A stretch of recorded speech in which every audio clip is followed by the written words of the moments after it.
마가복음 11장 15절에서 18절의 말씀을 우리가 가진 개역개정 성경으로 함께 읽겠습니다. 그들이 예루살렘에 들어가니라. 예수께서 성전에 들어가사 성전 안에서 매매하는 자들을 내쫓으시며 돈 바꾸는 자들의 상과 비둘기 파는 자들의 의자를 둘러 엎으시며 아무나 물건을 가지고 성전 안으로 지나다님을 허락하지 아니하시고 이에 가르쳐 이르시되 기록된 바 내 집은 만민이 기도하는 집이라 칭함을 받으리라고 하지 아니하였느냐. 너희는 강도의 소굴을 만들었도다 하시매 대제사장들과 서기관들이 듣고 예수를 어떻게 죽일까 하고 꾀하니 이는 무리가 다 그의 교훈을 놀랍게 여김으로 그를 두려워함 일러라. 아멘. 오늘 저와 여러분이 나누고자 하는 말씀의 제목은 성전정화입니다. 우리 따라서 해봅시다. 성전정화. 성전정화. 오늘 본문은 예수님께서 예루살렘 성전에 들어가서 매매하는 자들 다 내어 쫓으시고 상을 엎으신 소위 성전정화 사건을 다루고 있습니다. 만민이 하나님께 예배드리고 기도해야 되는 곳이 오히려 몇몇 사람들의 이익을 위한 장소로 변한 것을 보시고 과격한 행동으로 옮기십니다. 자, 성경 어디를 봐도 예수님께서 이렇게 화를 내는 장면을 찾아볼 수가 없습니다. 십자가에 달릴 때조차도 어떻게 했습니까? 자신을 못 박는 사람을 용서하신 예수님이셨습니다. 그만큼 죄 중에서도 이 성전에서 일어난 이 죄는 썩은 죄라는 것을 알 수가 있습니다. 성전은 절대로 그런 것이 되어서는 안 된다는 겁니다. 이와 같이 눈에 보이는 성전도 중요하지만 오늘 말씀은 다른 곳에 좀 더 초점을 맞추고자 합니다. 그것은 바로 내 안에 있는 성전입니다. 돌로 된 성전보다 성령님을 모신 내 안의 성전이 어떻게 보면 더 본질적인 성전이고 정화되어야 될 곳인 줄 믿습니다. 오늘 말씀을 통하여 내 마음을 정결케 하는 저와 여러분이 되기를 바라며 말씀을 몇 단계로 나누어서 함께 살펴보도록 하겠습니다. 따라서 합시다. 상업과 사기가 판치는 성전. 상업과 사기가 판치는 성전. 우리 15절에서 16절 말씀 우리 같이 읽어보도록 하겠습니다. 그들이 예루살렘에 들어가니라. 예수께서 성전에 들어가사 성전 안에서 매매하는 자들을 내쫓으시며 돈 바꾸는 자들과 상과 비둘기 파는 자들의 의자를 둘러 엎으시며 아무나 물건을 가지고 성전 안으로 지나다님을 허락하지 아니하시고. 아멘. 자, 이게 무슨 내용이냐면 이거 좀 이해를 해야 됩니다. 유대인들이 오늘 말씀에 보면은 이렇게 돈 바꾸는 사람이 나오고 있고 또 비둘기 파는 이런 사람들이 나오고 있습니다. 왜 이 사람들이 존재했냐면 일반적으로 이 제사를 드릴 때는 어떻게 하냐면 제물이 필요했습니다. 그래서 제물로 드려진 게 뭐 비둘기라든지 양이라든지 소라든지 이런 게 제물로 드려졌습니다. 항상 제사에는 꼭 제물이 있어야만 했어요. 근데 지금은 교회가 어디에 있습니까? 이 쌍용동 안에만 해도 여러 개 있잖아요. 그죠? 근데 이 시대의 성전은 몇 개 있었을까요? 전 세계예요. 예루살렘에 딱 한 개 있었어요. 그래서 특별한 날, 6월절 같은 이런 날이 되면은 어떻게 하냐면 전 세계에 흩어져 있던 유대인들이 성전으로 모이게 되어 있습니다. 제사를 드리기 위해서요. 하나님 앞에요. 특별한 절기가 있으면 무조건 모이도록 그렇게 되어 있습니다. 그런데 한번 생각해 보시기 바랍니다. 만약 지금 이 시대에도 예루살렘에 성전이 있고 그리고 지금 제사를 지내는데 우리가 제물이 필요하다고 한번 그렇게 생각을 해봅시다. 자, 우리 대한민국에서 예루살렘 성전까지 제사를 드리고 가야 돼요. 근데 뭐가 필요하다고요? 제물이 필요하다고 해야 됐잖아요. 필요하다고 말씀드렸지 않습니까? 그래서 이 비둘기 같은 경우에는 이제 좀 가난한 사람들이 드리는 제물이었고 그래도 내가 어느 정도 산다 그러면 양 같은 걸 드려야 했어요. 그러면 지금 교통이 얼마나 발달한 시대입니까? 그러면 양을 가지고 한번 대한민국에서 출발해 가지고 지금 이 시대에 예루살렘에 있는 성전까지 간다고 한번 생각해 봅시다. 지금 시대에도 그게 결코 쉬운 일이 아닙니다. 그렇지 않습니까? 근데 이 시대에는 가뜩이나 예루살렘 성전에 지중해 전역에 흩어져 있던 유대인들이 모인다는 것 자체가 쉬운 일이 아니었어요. 그런데 자신이 원하는 가축을 데리고 모이는 것 자체, 가는 것 자체가 쉬운 일이 아니었습니다. 그래서 성전 앞에는 어떤 사람들이 있었냐면 그런 순례자들을 위해서, 방문객들을 위해서 가축을 판매하는 사람들이 있었다는 겁니다. 그 다음에 이 동전 바꾸는 사람은 어떤 사람들이냐면 로마의 동전이 있었습니다. 근데 이 로마의 동전을 두로의 동전으로 바꿔서 헌금할 수 있도록 해주는 그런 사람들이었습니다. 당시 성인 유대인 남성은 매년 반세겔의 성전세를 내야 됐습니다. 근데 일상에서 쓰는 게 당시에는 무슨 화폐였냐면 로마나 헬라의 화폐였어요. 동전이었습니다. 근데 이거는 성전에서 받지 않았습니다. 그래서 성전 입구에는 일반 화폐를 두로 세겔로 바꿔주는 환정상들이 있었습니다. 표면적인 가장 큰 이유는 뭐였냐면 로마의 화폐에 황제의 얼굴이 그려져 있었기 때문이에요. 그래서 황제의 얼굴이 그려져 있으니까 어떻게 사람의 형상이 그려진 걸 하나님의 전에 드릴 수 있냐? 그건 잘못된 거다. 그래서 성전은 거부했다는 것입니다. 자, 이렇게 들으니까 성전 앞에서 비둘기 파는 사람들, 그 다음에 동전 바꾸는 사람들 잘못된 것 같아요? 처음 시작은 잘못된 게 아니었어요. 좋은 의도로 시작된 겁니다. 근데 그걸 아셔야 돼요. 아무리 좋은 의도로 시작되었다고 하더라도 그 안에 사람의 욕심이 개입되면 그때부터 그거는 잘못되는 겁니다. 우리가 그걸 깨달아 알아야 된다는 겁니다. 자, 여기서 한번 이 화폐 문제를 조금 더 다뤄보도록 하겠습니다. 제가 로마의 돈을 두로의 화폐로 바꿨다고 그렇게 말씀드렸지 않습니까? 그리고 로마의 화폐 같은 경우에는 황제의 흉상이 그려져 있었기 때문에 거부했다고 말씀을 드렸어요. 그러면 이 두로의 화폐, 두로의 이 세 개는 경건한 화폐였을까요? 결코 그렇지 않았다는 겁니다. 두로의 화폐 앞면에는 두로의 수신인 멜카르트의 얼굴이 새겨져 있었습니다. 두로의 수신 멜카르트인데 이 사람이 누구냐면, 이 신이 누구냐면 그리스 신화에 나오는 헤라클레스하고 동일하게 그렇게 보고 있습니다. 그리고 뒷면에는 독수리의 형상이 그려져 있었어요. 그리고 헬라어로 뭐라고 되어 있냐면 거룩하고 신성한 두로 이렇게 적혀 있습니다. 자, 두로는 이방인의 도시예요.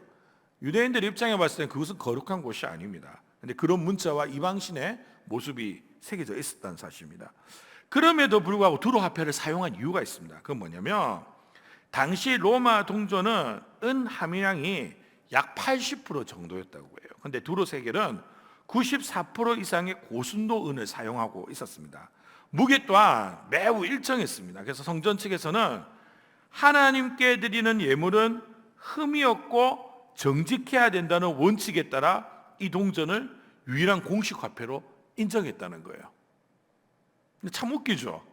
사람의 형상이 그려진 건 안 된다고 말해놓고는 은이 많이 함유됐다는 이유로 이방신이 그려진 동전은 받았다는 겁니다. 만약 로마 동전이 단순히 형상 때문에 안 되는 것이었다면 형상이 없는 다른 깨끗한 동전을 만들 수도 있었어요. 그렇지 않습니까? 근데 그렇게 하지 않았습니다. 왜? 그렇게 동전을 만들면 중간에서 동전을 바꾸는 그 환전상의 이익이 사라지기 때문입니다. 그리고 그 이익은 환전상들만 가지는 것이 아니라 성전 안에 있는 제사장들과 함께 나눴다는 겁니다. 즉 높은 수수료를 매김으로써 서로 이익을 보았다는 것입니다. 결국 하나님께 순수한 은을 드려야 한다는 명분이 뭐였냐면 환전 수수료라는 막대한 수익으로 연결되는 구조를 가지고 있었다는 거예요. 거룩한 이름으로 장사 정도가 아니라 이 정도면 뭐예요? 사기를 치고 있는 것입니다. 그걸 보고 예수님은 도저히 참을 수가 없었습니다. 예수님은 이렇게 눈에 보이는 성전 정화에 그래서 힘을 쏟으셨습니다. 하나님의 성전은 항상 거룩해야 될 줄 믿습니다. 그리고 우리가 또 하나 신경 써야 될 것이 있습니다. 그게 뭐냐? 바로 성령님을 모신 내 안의 성전입니다. 성전의 가장 중요한 조건이 무엇입니까? 바로 하나님의 임재입니다. 성령 하나님을 모신 내 안이 바로 하나님의 성전이라는 것입니다. 예수님이 성전을 정화시킨 것처럼 우리 역시 우리 마음의 성전을 정화해야 될 줄 믿습니다. 자, 그렇다면 어떻게 내 마음의 성전을 정화해야 될까요? 따라서 해봅시다. 장사꾼의 상을 엎으라. 장사꾼의 상을 엎으라. 장사꾼의 상을 엎으라. 장사꾼의 상을 엎으라. 오늘 본문 15절 보면 예수님은 성전 안에서 매매하는 자들을 다 내어 쫓으시고 돈 바꾸는 자들의 상과 비둘기 파는 자들의 의자를 둘러 엎으셨습니다. 당시 성전 안에서 제사에 필요한 재물을 팔고 환전을 해주며 부당한 이익을 취하는 이들이 가득했습니다. 하나님께 예배드리는 거룩한 장소가 앞에서 말씀드린 것처럼 비즈니스와 사기의 장소가 된 것입니다. 자, 우리 마음의 성전에도 장사꾼의 상이 혹시 놓여 있지는 않습니까? 그러니까 이게 장사꾼의 상이라는 게 무슨 말이겠습니까? 하나님의 이름을 빙자해서 자기의 이익을 누리는 것, 바로 그거 아니겠습니까? 자, 이 말씀을 들으시면 하나님을 이용해 이익을 누린다는 말이 가슴에 쉽게 다가오지 않을 수도 있습니다. 근데 한번 생각해 보시기 바랍니다. 바로 이런 거예요. 내가 이만큼 헌금했으니 하나님은 이만큼 복을 주시겠지. 내가 이만큼 봉사했으니 하나님은 내 사업을 이만큼 잘 되게 해주시겠지. 이게 무슨 신앙입니까? 바로 거래하는 신앙입니다. 매매하는 자들이 폭리를 취하는 것과 우리의 신앙이 이런 자세를 가지는 것하고 도대체 무슨 차이가 있단 말이에요. 우리도 많은 사람들이 자신의 삶에 하나님의 이름을 빙자해서 폭리를 취하려는 경우가 많습니다. 물론 하나님은 저와 여러분의 가난한 삶을 부하게도 만들 수 있는 분이시고요, 저와 여러분의 사업을 성공도 시킬 수 있는 분인 줄 믿습니다. 근데 중요한 건 이거예요. 그게 잘못됐다는 거 아니에요. 우리의 마음이 거기에만 있다는 거예요. 비둘기 파는 사람이 잘못된 게 아니에요. 동전을 바꿔주는 사람도 그럴 수가 있어요. 앞에서 말씀드린 것처럼요. 근데 문제는 뭐냐면 하나님께 예배드리고자 예배를 잘 드리기 위해서, 제사를 잘 드리기 위해서 재물을 바꾼 게 아니었고, 바꿔주는 게 아니었고, 환전해 주는 게 아니었지 않습니까? 폭리를 취하고 싶어가지고 그런 행동을 했다는 거예요. 그런데 우리도 그런 신앙을 가지고 있다면 잘못되었다는 겁니다. 하나님은 우리를 위하여 이미 독생자 예수 그리스도를 주셨습니다. 그런데 우리는 그것도 모자라 나의 뜻과 나의 이익을 구하는 경우가 너무나도 많습니다. 하나님 나라를 위해서가 아니라 혹은 하나님 나라나 하나님의 뜻을 빙자하여 세상의 것을 우선하는 경우가 얼마나 많습니까? 우리 안에 그러한 마음이 있다면 버리는 저와 여러분이 되기를 간절하게 소원합니다. 우리의 마음은 하나님께 온전하게 향해야 합니다. 하나님이 조건 없이 나를 사랑하셨던 것처럼 나도 하나님을 그렇게 사랑할 수 있어야 된다는 겁니다. 우리가 하나님께 받은 사랑과 은혜를 생각하면 사실 우리가 하나님께 드리는 것은 아무것도 아닙니다. 그럼에도 불구하고 우리의 마음이 하나님께 합하지 못하고 세상의 소리에 귀를 기울이게 욕심에 사로잡히는 겁니다. 성전들이 짐승 울음소리와 흥정하는 소리로 가득했던 것처럼 우리 마음이 세상의 소리로 지금 가득 차 있지 않습니까? 근심, 걱정, 성공에 대한 집착으로 가득 차 있지는 않습니까? 주님만 바라보고 주님의 음성에만 귀를 기울이는 저와 여러분이 되기를 간절히 소원합니다. 그리고 그렇게 함으로 내 안에 있는 장사꾼의 상을 엎어버려야 됩니다. 그리고 오직 주님만 바라보며 주님만 사랑해야 될 줄 믿습니다. 따라서 합시다. 기도하는 집으로 만들어라. 기도하는 집으로 만들어라. 기도하는 집으로 만들어라. 기도하는 집으로 만들어라. 우리 17절 말씀 우리 함께 같이 읽어보도록 하겠습니다. 이에 가르쳐 이르시되 기록된 바 내 집은 만민이 기도하는 집이라 칭함을 받으리라고 하지 아니하였느냐. 너희는 강도의 소굴을 만들었도다 하시매. 아멘. 자, 17절에서 예수님은 구약 성경을 인용하여 꾸짖고 계십니다. 내 집은 만민이 기도하는 집이라 칭함을 받으리라 하지 않았느냐. 근데 뭘 만들었다고 했습니까? 강도의 소굴로 만들었다, 그렇게 얘기하고 있습니다. 강도의 소굴이란 무슨 의미일까요? 강도는 어떤 사람이에요? 남의 것을 빼앗는 사람입니다. 그런 강도가 모인 곳이 바로 강도의 소굴이 아니겠습니까? 우리가 교회 안에서는 거룩한 척하지만 삶 속에서는 하나님이 원하시지 않는 것으로 가득하다면 바로 내 안이 강도의 소굴이라는 겁니다. 특별히 강도가 남의 것을 빼앗아서 자신의 이익을 채우려고 했던 것처럼 우리 안에 다른 사람을 희생시켜서라도 나의 이익을 취하려고 한다면 그것이야말로 내 삶이 강도의 소굴이 되는 것입니다. 그리스도인의 삶은 섬김의 삶입니다. 자신을 내어놓고 하나님 나라를 위하여 살아가는 삶입니다. 예수님은 우리가 생명 다해 하나님을 사랑하기를 원하시고 내 몸처럼 이웃을 사랑하기를 원하십니다. 그런데 내 안을 탐욕으로 채운다면 우리의 마음이야말로 강도의 소굴이 되는 것입니다. 예수님은 우리의 마음이 오늘 말씀처럼 강도의 소굴이 아니라 기도하는 집이 되기를 원하십니다. 예수님이 말씀하신 기도하는 집의 본질이 무엇이겠습니까? 기도라는 것은 하나님과의 깊은 대화입니다. 즉 하나님과의 관계입니다. 자, 앞에서 성전에서 가장 중요한 것이 뭐라고 말씀드렸습니까? 하나님의 임재라고 말씀드렸습니다. 솔로몬이 하나님의 성전을 처음 만들었습니다. 참고로 예수님 시대의 성전은 헤롯 대왕이 기존 훼손된 스룹바벨 성전을 대대적으로 리모델링하여 지은 성전을 우리가 보통 헤롯 성전이라 이렇게 부르고 있습니다. 이 솔로몬이 성전을 만들었을 때 그 건물은 이스라엘에서 가장 위대한 건물이었습니다. 그러나 그 시대 세상에는 이미 그보다 위대한 건물이 많이 있었습니다. 사실 이스라엘은 이러한 건축을 할 수 있는 기술이 없었습니다. 그래서 당시 페니키아 소속 국가였던 두로에게 많은 도움을 받았습니다. 페니키아는 자신들의 신을 위해서 이미 그런 성전을 많이 만들어 보았습니다. 솔로몬의 성전 경우에 그들의 기술을 빌렸기에 고고학적으로도 페니키아 성전과 페니키아 이방신 성전과 유사한 면이 굉장히 많이 있습니다.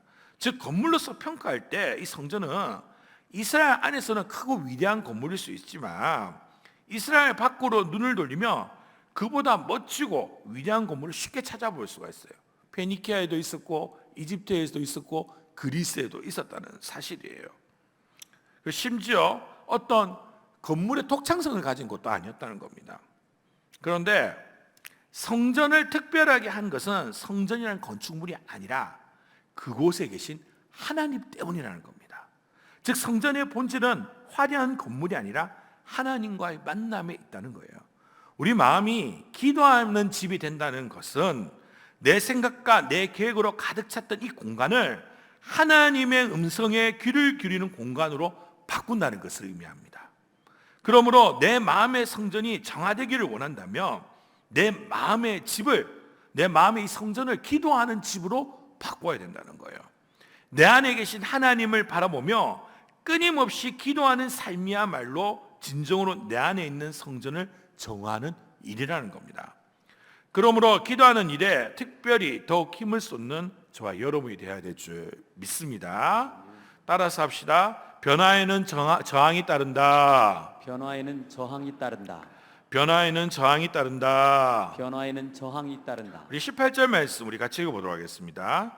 대제사장들과 서기관들이 듣고 예수를 어떻게 죽일까 하고 꾀하니 이는 무리가 다 그의 교훈을 놀랍게 여김으로 그를 두려워함일러라. 아멘. 18절에 보면 종교 지도자들이 예수님의 이 행동을 보고 예수를 어떻게 죽일까 고민합니다. 왜입니까? 자신들의 기득권과 평안한 삶을 예수님이 건드렸기 때문입니다. 항상 변화에는 저항이 따릅니다. 이 저항은 외부와 내부에서 일어나게 되었습니다. 외부적으로 대제사장과 서기관들이 예수님을 죽이려고 한 것처럼 예수님 있는 이유 때문에 우리가 외적으로 사람들의 관계 속에서 손해를 봐야 되는 상황들이 벌어질 수가 있습니다. 가령 예를 들면 주일에 장사하는 분이 은혜를 받았어요. 주일 예배와 사역을 위하여 주일에 장사를 접어야 될 수도 있습니다. 그러면 경제적으로도 손해고 안 믿는 사람들이 봤을 때는 참 바보 같은 행동을 하는 것입니다. 그러나 주님을 사랑하는 사람은 이러한 손해를 두려워하지 않습니다. 이러한 손해를 보는 태도 때문에 세상 사람들이 비웃는다고 하더라도 아랑곳하지 않고 예수님을 따라가게 되어 있습니다. 이러한 변화에 대한 저항은 내 안에서도 일어납니다. 주님이 우리 마음의 잘못된 습관과 죄악의 상들을 엎으려 할 때 우리 안에 저항심이 생기기도 합니다. 죄인인 내가 죽어야 하지만 그러지 않고 끊임없이 살아나기도 한다는 겁니다. 주님, 이건 제 자존심이에요. 제발 이것만은 건드리지 말아주세요. 이건 제가 즐기는 유일한 낙인데 이것까지 포기해야 됩니까? 주님, 그 사람만큼은 제가 용서할 수가 없어요. 아니요. 그래도 해야 합니다.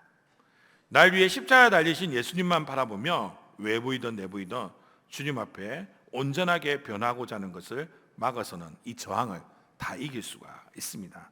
변화받지 못할 이유에 눈을 돌리지 마시고 나를 변화시키는 오직 예수님에게 시선을 두는 저와 여러분이 되기를 간절하게 소원합니다.